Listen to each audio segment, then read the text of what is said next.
औज़ुबिल्लाहिमिनश्शैतानिर्रजीम बिस्मिल्लाहिर्रहमानिर्रहीम अस्सलामु अलैकुम वरहमतुल्लाहि वबरकातुहू। डियर स्टूडेंट्स, उम्मीद है कि आप खैरियत से होंगे। तो चले शुरू करते हैं। आज हमारा है लेक्चर नंबर 58 और हमने पोलराइजेशन का चैप्टर जो है उसको स्टार्ट किया हुआ है।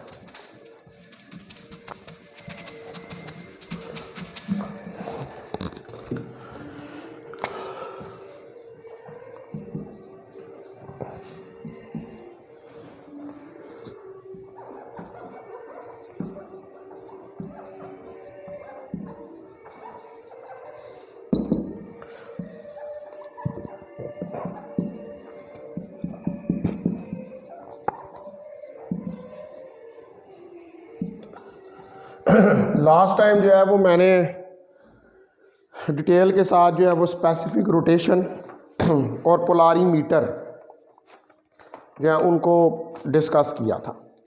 ठीक है, तो स्पेसिफिक रोटेशन और ऑप्टिकल एक्टिविटी को डिस्कस किया था। तो आज जो है वो हमने पोलारीमीटर, ये जो हमने चीज़ें डिस्कस की थी, इनको डिस्कस करने का मकसद यही था कि हमने पोलारीमीटर जो है उसको समझना है और पोलारीमीटर को समझने के लिए हमें इन चीज़ों का पता होना जो है वो ज़रूरी है। यानी कि हमें स्पेसिफिक रोटेशन और ऑप्टिकल एक्टिविटी और ऑप्टिकल एक्टिव मीडियम, ये क्या चीज़ें होती हैं, इनका हमें जो है वो कंसेप्ट होना हमारा ज़रूरी है। तो आज जो है वो हमने पोलारीमीटर को समझना है कि पोलारीमीटर क्या वर्क करता है, पोलारीमीटर की क्या कंस्ट्रक्शन होती है और इसकी वजह से हम एंगल ऑफ रोटेशन जो है उसको कैसे कैलकुलेट करके देख सकते हैं। आज हमारा जो टॉपिक है वो है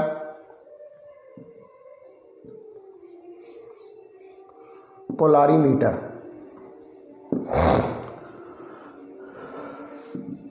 तो मैंने आपको लास्ट टाइम भी जब हमने ये लेक्चर शुरू किया था स्पेसिफिक रोटेशन और ऑप्टिकल एक्टिविटी को पढ़ना शुरू किया था, तो उस वक्त भी आपको ये बात बताई थी कि जो पोलारीमीटर है ये एक इंस्ट्रूमेंट है कि जिसको हम यूज़ करते हैं एंगल ऑफ रोटेशन फाइंड करने के लिए किसी प्लेन पोलराइज्ड लाइट का।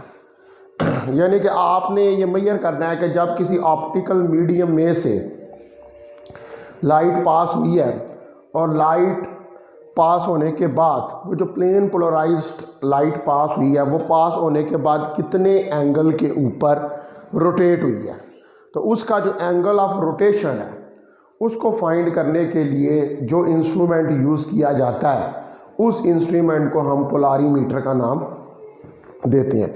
तो हम इसकी सिंपल डेफिनेशन कर सकते हैं कि the instrument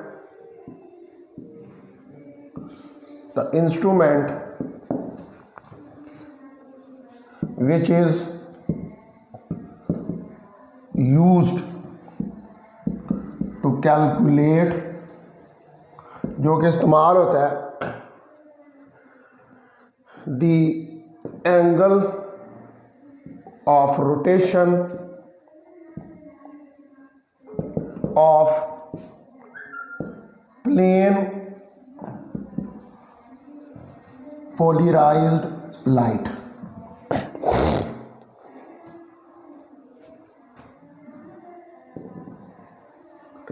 is called polarimeter. तो इस किस्म का जो हमारे पास इंस्ट्रूमेंट है जो प्लेन पोलराइज्ड लाइट के एंगल ऑफ रोटेशन को मेजर करता है उसको हम पोलारीमीटर का नाम देते हैं। यानी कि जब लाइट किसी ऑप्टिकल एक्टिव मीडियम में से पास करती है और वो जब ऑप्टिकल एक्टिव मीडियम के अंदर से पास करती है तो वो किसी एंगल के ऊपर रोटेट हो जाती है, तो वो एंगल मेजर करने के लिए जो हम इंस्ट्रूमेंट यूज़ करते हैं उसको हम पोलारीमीटर का नाम देते हैं। अच्छा, अब जो पोलारीमीटर है ये कहाँ कहाँ पर हम यूज़ करते हैं, ये उन एक्टिव मीडियम में यूज़ करते हैं जैसे शुगर है, ठीक है। फिर मैंने आपको बताया था कि क्वार्ट्ज है ये ऑप्टिकल एक्टिव मीडियम्स हैं और इनकी ये प्रॉपर्टी होती है इन ऑप्टिकल एक्टिव मीडियम्स की जैसे शुगर है, क्वार्ट्ज है, तारपीन है, इनके अंदर ये प्रॉपर्टी होती है कि ये प्लेन पोलराइज्ड लाइट जो होती है, जो ये रोटेट कर देती है plane of polarisation of light को। जब प्लेन पोलराइज्ड लाइट जो है वो इनमें से पास करती है, तो जो पोलारीमीटर है वो ये मेजर करता है कि जो आपकी प्लेन है वो प्लेन पोलराइज्ड लाइट जो है वो किस हद तक, किस एक्सटेंट तक रोटेट हुई है after passing through the optical active medium. जब वो जो ऑप्टिकल एक्टिव मीडियम से गुजरी है तो उसके बाद किस एक्सटेंट तक वो हमारे पास रोटेट हुई है, कितना एंगुलर डिस्प्लेसमेंट हुआ है, कितना जो है वो हमारे पास एंगल जो है, एंगल ऑफ रोटेशन जो है वो आए। तो हमारे पास जो सॉल्यूशंस हैं, the solutions of various sugars, जो वेरियस शुगर्स हैं उनके जो सॉल्यूशंस हैं, और इसके अलावा हमारे पास जो और ऑर्गेनिक सब्सटेंसेस हैं एंड अदर ऑर्गेनिक सब्सटेंसेस, और जो और हमारे पास ऑर्गेनिक सब्सटेंसेस हैं, इनकी ये प्रॉपर्टी है, have the property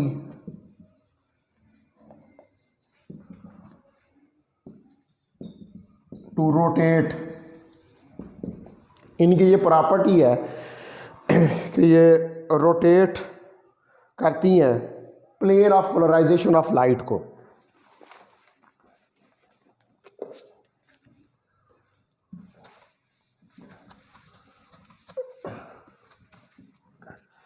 rotate the plane of polarization of light which passes through them।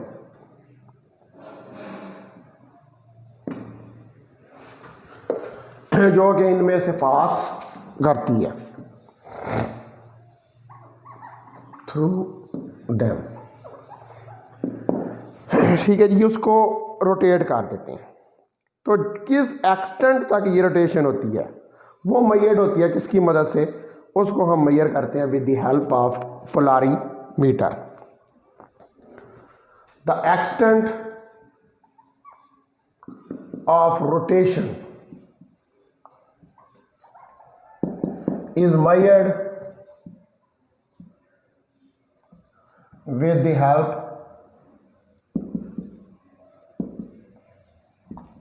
of polarimeter.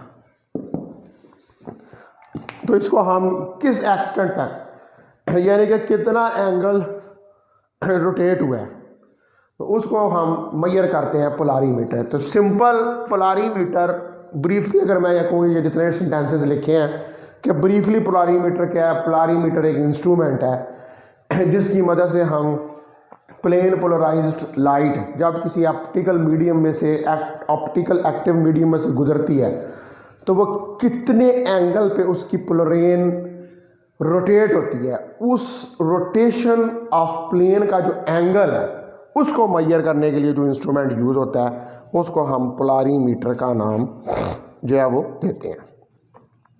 अब हमारे पास जो इसकी कंस्ट्रक्शन है, ठीक है, कि ये किन चीज़ों से मिलकर बना होता है।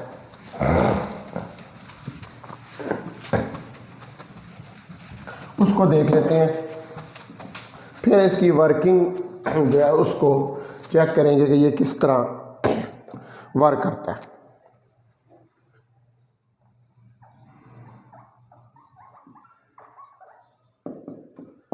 कंस्ट्रक्शन, जो हमारे पास पोलारीमीटर है इसमें हम एक तो यूज़ करते हैं सोर्स ऑफ लाइट, जो कि हमारे पास कौन सा होता है, sodium lamp. Source of light, और ये सोर्स ऑफ लाइट क्या होती है, ये सोडियम हमारे पास लैंप जो है वो होता है। ठीक है, यानी कि जो सोर्स होती है लाइट की वो सोडियम लैंप की लाइट होती है। एक होती है इसके अंदर हमारे पास पोलराइजर ट्यूब, जो कि होल्ड करती है सैंपल को और एनालाइजर को। ठीक है,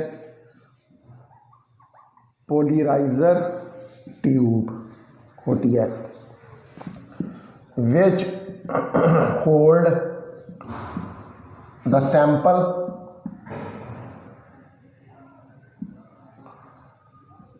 एंड द एनालाइजर, जो कि सैंपल और एनालाइजर जो है उसको होल्ड करती है। एनालाइजर की जो है ये एक पोलराइड होता है। ठीक है, एनालाइजर भी क्या है, एक पोलराइड होता है जो कि किसी एंगल के ऊपर रोटेट करता है। Analyser is simply another polariser which rotate at some angle, जो कि किसी एंगल के ऊपर जो है हमारे पास रोटेट करता है। ठीक है, तो ये भी एक पोलराइजर ही है, यानी कि हमारे पास एक तो पोलराइड लगा होता है और फिर साथ उसके एक एनालाइजर भी लगा हुआ था। एनालाइजर का बेसिकली काम क्या होता है कि एनालाइजर जो है वो भी किसी एंगल के ऊपर जो है हम उसको रोटेट करवा सकते हैं, ये चेक करने के लिए कि आया लाइट जो है वो रोटेट हो रही है या नहीं हो रही है। ठीक है, अब हम इसकी एक यहाँ पर सिंपल सी डायग्राम पहले देखते हैं, इसकी कंस्ट्रक्शन को समझने के लिए और वर्किंग को समझने के लिए। ठीक है, तो आप देखें कि हमारे पास एक सोर्स ऑफ लाइट है, ये हमारे पास एक क्या है, ये सोर्स ऑफ लाइट है। ठीक है, इस सोर्स ऑफ लाइट में से ये एक हमारे पास अनपोलराइज्ड लाइट जो है वो निकलेगी। ठीक है, और ये अनपोलराइज्ड लाइट जो है इसके आगे हमारे पास सैंपल पड़ा हुआ है, ये हमारे पास पहला पोलराइजर जो है वो पड़ा हुआ है। ठीक है, सॉरी सैंपल नहीं, पोलराइजर, पोलराइजर नंबर 1 हमारे पास पड़ा हुआ है। ठीक है, ये हमारे पास पोलराइजर नंबर 1 है। अब यहाँ से लाइट गुजरेगी तो गुजरने के बाद ये पोलराइजर एक ही प्लेन में लाइट को ले आएगा, यानी कि आपके पास यहाँ पर आके लाइट जो है वो क्या हो जाएगी, वो प्लेन पोलराइज्ड लाइट जो है वो बन जाएगी। ठीक है, यहाँ से गुजरने के बाद लाइट जो है वो प्लेन पोलराइज्ड लाइट जो है वो बन जाएगी। ठीक है, अब ये जो प्लेन पोलराइज्ड लाइट है इसके आगे एक ट्यूब पड़ी हुई है। ठीक है, वो ट्यूब जो है, उस ट्यूब के अंदर, ये ट्यूब है, इस ट्यूब के अंदर हमारे पास सैंपल पड़ा हुआ है, यानी कि हमारे पास जो है वो शुगर का सॉल्यूशन है, ये ऑप्टिकल एक्टिव मीडियम है, ये शुगर इसके अंदर पड़ी हुई है। अब इससे लाइट जब गुजरती है तो लाइट गुजरने के बाद ये किसी एंगल के ऊपर क्या करती है, रोटेट करती है। ठीक है जी, क्योंकि हमें इस बात का पता है कि जो ऑप्टिकल एक्टिव मीडियम होता है वो लाइट को रोटेट कर देता है। अब इसके आगे एक एनालाइजर, ये दूसरा पोलराइड एनालाइजर जो है वो पड़ा हुआ है। ठीक है, अब लाइट इस एनालाइजर से पास करेगी और पास करने के बाद जो आपका आई पीस है, यानी कि जो आपका डिटेक्टर है, यहाँ पर एक ये आई पीस है, या इसको आप कह सकते हैं कि ये डिटेक्टर है, ठीक है, जिससे आप लाइट को देख रहे हैं, उसको ऑब्जर्व कर रहे हैं, उसका जो एंगल ऑफ रोटेशन है उसको ऑब्जर्व करने की कोशिश कर रहे हैं, ये देख रहे हैं कि आया क्या लाइट जो है वो रोटेट हुई है या नहीं हुई है। तो ये हमारे पास सोर्स ऑफ लाइट है, ये हमारे पास अनपोलराइज्ड लाइट है, ठीक है, और इसके बाद यहां से गुजरने के बाद ये हमारे पास पोलराइज्ड लाइट है, और ये जो है हमारे पास ये रोटेटेड प्लेन पोलराइज्ड लाइट है, ठीक है जी। तो ये हमारे पास जो है ये टोटल कंस्ट्रक्शन जो है इसकी आ गई। अब आप देख लें कि जो सोर्स ऑफ लाइट है सोडियम लैम्प, उसमें से लाइट गुजरेगी, निकलेगी, वो लाइट अनपोलराइज्ड लाइट है, वो अनपोलराइज्ड लाइट पोलराइजर नंबर 1 के ऊपर फॉल करेगी, और जब पोलराइजर के अंदर से गुजरेगी तो उसकी कुछ प्लेन्स अब्जॉर्ब हो जाएंगी, बकिया प्लेन्स आगे चली जाएंगी, लाइट प्लेन पोलराइज्ड हो जाएगी। अब प्लेन पोलराइज्ड के आगे हमने ऑप्टिकल एक्टिव मीडियम शुगर का सोल्यूशन जो है वो रखा हुआ है। अब शुगर के सोल्यूशन के अंदर से लाइट गुजरेगी तो वो प्लेन पोलराइज्ड लाइट हो जाएगी। अब उसके आगे एनालाइजर पड़ा हुआ है, ये एनालाइजर जो है ये रोटेट हो सकता है, ठीक है। अब हमने यहां से जो है ये तो इसकी कंस्ट्रक्शन होगी, अब हमने यहां से इसकी वर्किंग को स्टडी करना शुरू कर रहे हैं कि हम किस तरह इस सेटअप की मदद से एंगल ऑफ रोटेशन जो है उसको फाइंड करते हैं, ठीक है। तो अब हम शुरू करते हैं इसका वर्किंग जो है, ये कंस्ट्रक्शन मान की फिगर हमारे पास आ गई। अब हमारे पास जो ट्यूब है, ये ट्यूब जो है ये फिल्ड होती है वाटर से, और इसके ऊपर हम लैंप को टर्न ऑन कर देते हैं, ठीक है। Number 1, first of all the tube, ये वाली जो ट्यूब है इसमें शुगर के साथ हमारे पास वाटर भी होता है। Tube is filled with water, इसमें वाटर को हम फिल करते हैं, एंड और क्या करते हैं, the lamp of sodium is turn on, और जो सोडियम का लैंप होता है उसको हम टर्न ऑन कर देते हैं। यानी कि सोडियम के लाइट के जो अनपोलराइज्ड लाइट है वो निकलती है, और पहले पोलराइजर्स में गुजरने के बाद इस शुगर के सोल्यूशन पर पड़ती है, यानी कि ये शुगर के साथ वाटर को हमने मिक्स किया हुआ है। अब जो एनालाइजर है उसको हम रोटेट करते हैं कि अनटिल कोई लाइट जो है वो इमर्ज ना हो, यानी कि हम इस एनालाइजर को इस तरह रोटेट करें कि कोई, अब देखें ना ये लाइट इस तरह आ रही है, ऐसे आ रही है, तो इसको अगर रोटेट करेंगे, यानी कि ये एनालाइजर ऐसे पड़ा हुआ है, लाइट जो है वो इस तरह करके आ रही है ऐसे, तो अगर हम इसको यूं रोटेट कर दें तो ये लाइट जाके इसके साथ यूं टकराएगी ऐसे, ठीक है। हम इसको इस तरह रोटेट करें कि ये लाइट इसको टकराए, और टकराने के बाद आगे ना जा सके, आपका आई पीस या डिटेक्टर है वहां तक लाइट ना जा सके, आपको लाइट जो है वो नजर ना आए, यानी कि लाइट की इंटेंसिटी जो है वो 0 हो जाए, ठीक है। तो इसमें सेकंड काम क्या करना है आपने कि एनालाइजर जो है, ठीक है, उसको रोटेट करना है। Number 2, now the analyser is rotated until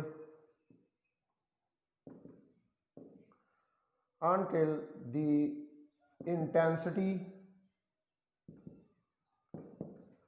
of emerging light from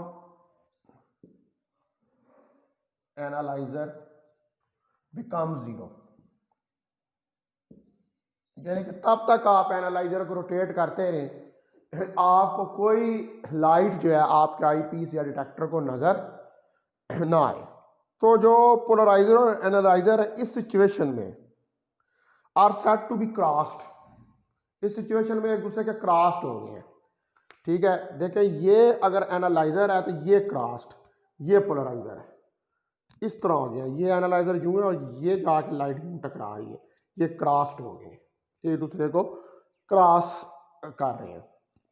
तो तीसरे स्टेप में हम ये कहेंगे कि हमारे पास जो एनालाइजर है, ठीक है, और जो पोलराइजर है वो इस सिचुएशन में है कि ये, इनको हम कहते हैं कि ये क्रॉस्ड है, और अब जो आपकी डिवाइस है ये रेडी है इस्तेमाल करने के लिए। In this situation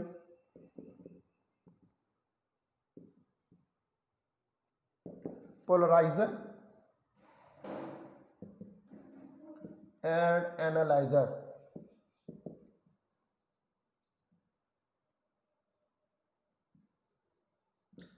are said to be crossed.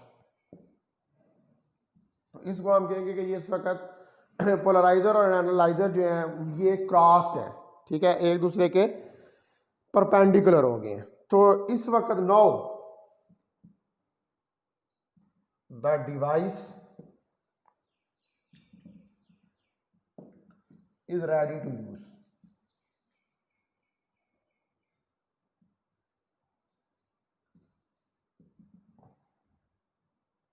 अब डिवाइस जो है वो रेडी टू यूज है, यानी कि आप डिवाइस को आप यूज कर सकते हैं इस सिचुएशन में जब कोई लाइट जो है वो इमर्ज नहीं कर रही है एनालाइजर में से, लाइट की इंटेंसिटी जो है वो जीरो हो गया। अब इस सिचुएशन में आपका इंस्ट्रूमेंट रेडी है, वो रेडी है मेजरमेंट के लिए।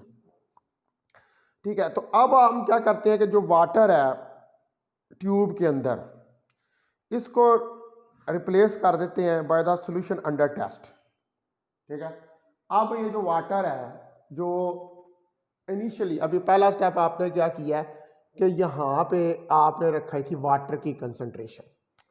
ठीक है, ट्यूब को फिल किया था वाटर से।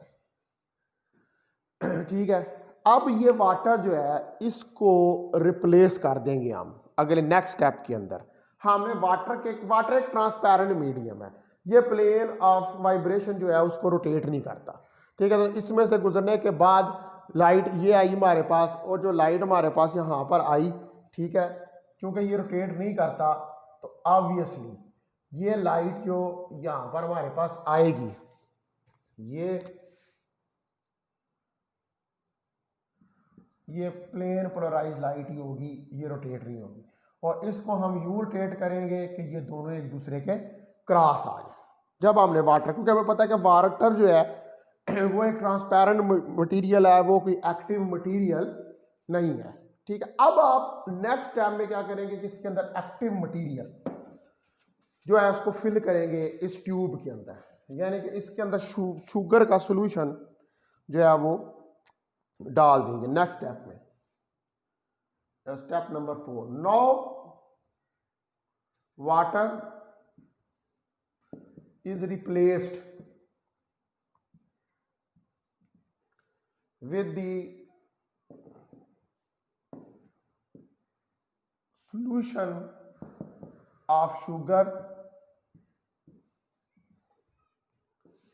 inside the tube।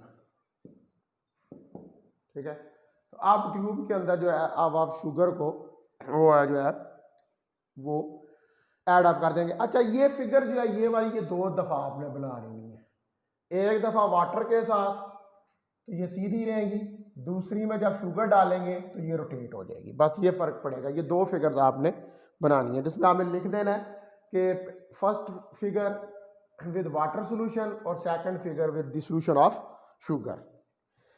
ठीक है, तो अब ये सॉल्यूशन जो है जिसको ये अंडर टेस्ट है हमारे, तो अब एनालाइजर जो है इसको हम क्या करेंगे, दोबारा से रोटेट करेंगे।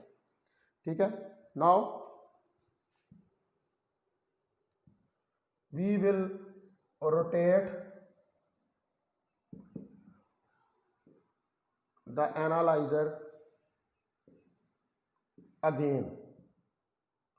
हम दोबारा एनालाइजर जो है उसको रोटेट करेंगे, और जब हम दोबारा जो एनालाइजर है उसको रोटेट करेंगे तो ये क्या करेगा, ये इसको तब तक रोटेट करना है जब तक ये क्रॉस नहीं हो जाता पोलराइजर के साथ, until it become crossed with the polariser. जब तक ये जो आपका पहला पोलराइजर है उससे क्रॉस्ड नहीं हो जाता।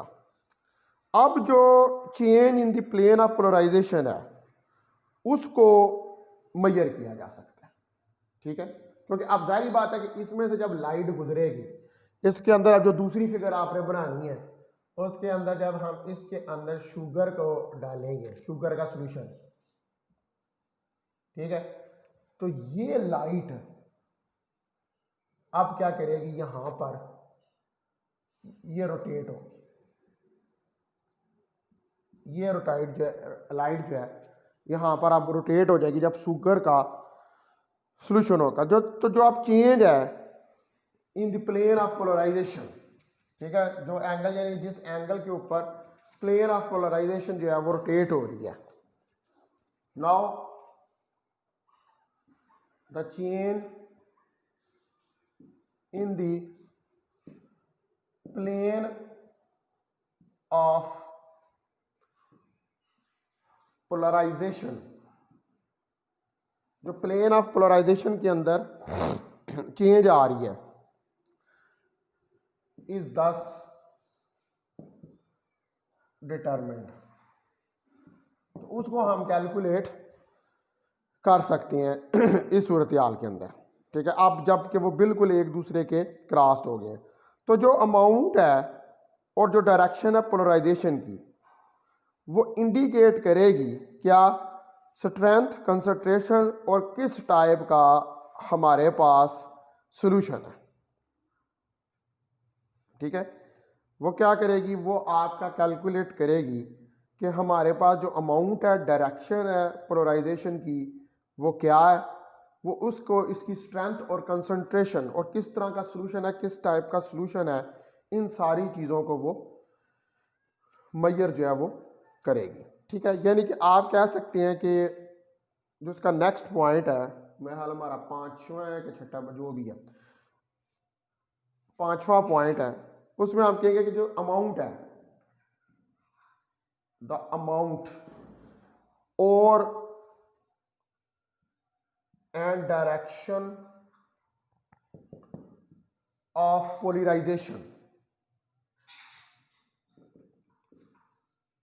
और जो डायरेक्शन ऑफ पोलराइजेशन है इंडिकेट, यानी कि बताता है आपको, इंडिकेट द स्ट्रेंथ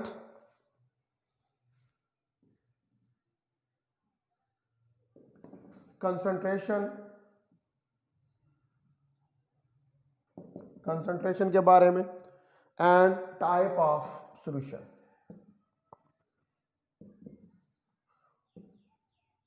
और किस टाइप का हमारे पास सॉल्यूशन है, इसके बारे में आपको जो है वो इंफॉर्मेशन ये मिल जाती है। यानी कि हमें ये पता चल जाता है कि भाई किस हद तक जो है वो रोटेट हुआ है, ठीक है, उसके बाद उसका जो कंसंट्रेशन है वो क्या है, कितना सॉल्यूशन जो है वो भरा हुआ है आपने ट्यूब के अंदर, और किस टाइप का सॉल्यूशन है भाई, किस ऑप्टिकल मीडियम का सॉल्यूशन है। तो इसकी मदद से हम इसको आसानी से कैलकुलेट कर सकते हैं, ठीक है। अब ये तो पोलरीमीटर हो गया।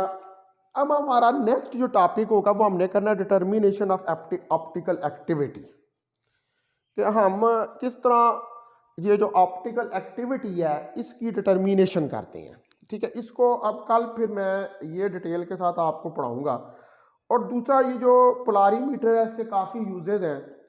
इसको आप केमिकल इंडस्ट्री में, फूड के अंदर, बीवर्स जो होते हैं उनके अंदर, और फार्मास्यूटिकल जो इंडस्ट्रीज हैं वहाँ पर हम पोलारीमीटर्स जो हैं उनको यूज़ जो है वो करते हैं। यानी कि इसके जो यूजेस हैं हमारे पास,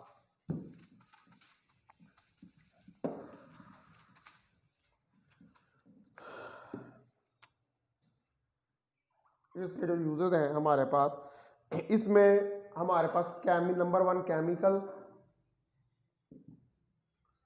इंडस्ट्री, या आप इसकी डिटेल्स जो है वो इंटरनेट से सर्च कर सकते हैं कि इसको हम किस तरह यूज़ करते हैं केमिकल इंडस्ट्री में, फूड के अंदर इसको हम यूज़ करते हैं, और फार्मास्यूटिकल्स के अंदर, फार्मास्यूटिकल जो ये कपड़े बनाने वाली इंडस्ट्री होती हैं उनके अंदर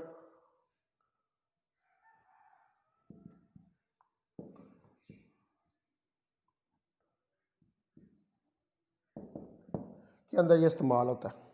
ठीक है, ये इसके मेन जो है वो यूजेस हैं पोलारीमीटर के। ठीक है, तो अब जो नेक्स्ट आपका लेक्चर होगा